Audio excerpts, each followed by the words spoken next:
2 Kings chapter 25.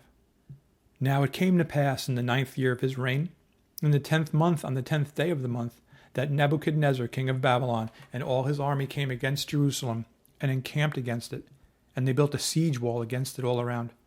So the city was besieged until the 11th year of King Zedekiah. By the 9th day of the 4th month, the famine had become so severe in the city that there was no food for the people of the land. Then the city wall was broken through, and all the men of war fled at night by way of the gate between two walls, which was by the king's garden, even though the Chaldeans were still encamped all around against the city. And the king went by way of the plain. But the army of the Chaldeans pursued the king, and they overtook him in the plains of Jericho. All his army was scattered from him. So they took the king and brought him up to the king of Babylon at Riblah, and they pronounced judgment on him. Then they killed the sons of Zedekiah before his eyes, put out the eyes of Zedekiah, bound him with bronze fetters, and took him to Babylon.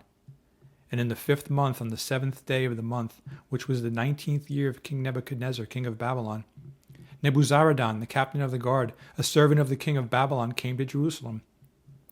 He burned the house of the Lord and the king's house, all the houses of Jerusalem, that is, all the houses of the great he burned with fire.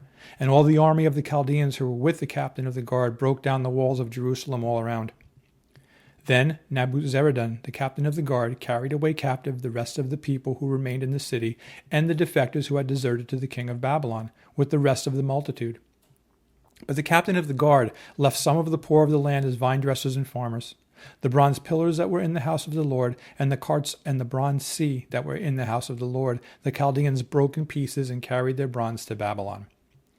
They also took away the pots, the shovels, the trimmers, the spoons, and all the bronze utensils with which the priests ministered.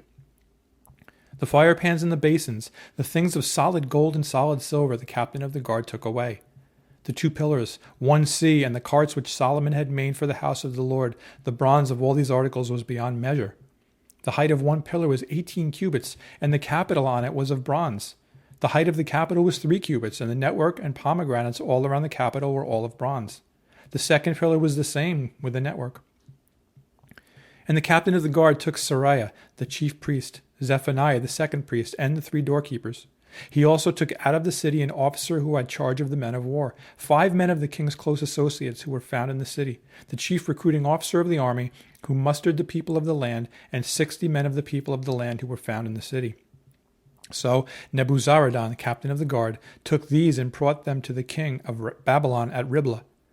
Then the king of Babylon struck them and put them to death at Riblah in the land of Hamath.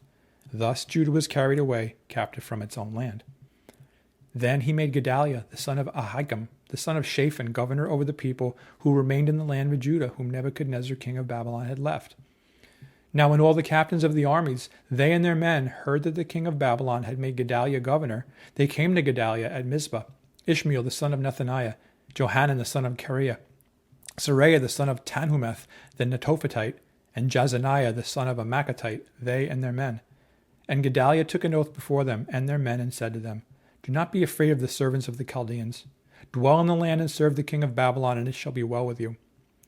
But it happened in the 7th month that Ishmael the son of Nethaniah, the son of Elishama of the royal family, came with 10 men and struck and killed Gedaliah, the Jews, as well as the Chaldeans who were with him at Mizpah. And all the people, small and great, and the captains of the armies arose and went to Egypt, for they were afraid of the Chaldeans. Now it came to pass in the 37th year of the captivity of Jehoiachin, king of Judah, in the 12th month, on the 27th day of the month, that Evil-Merodach, king of Babylon, in the year that he began to reign, released Jehoiachin, king of Judah, from prison. He spoke kindly to him and gave him a more prominent seat than those of the kings who were with him in Babylon. So Jehoiachin changed from his prison garments, and he ate bread regularly before the king all the days of his life. And as for his provisions, there was a regular ration given him by the king, a portion for each day all the days of his life.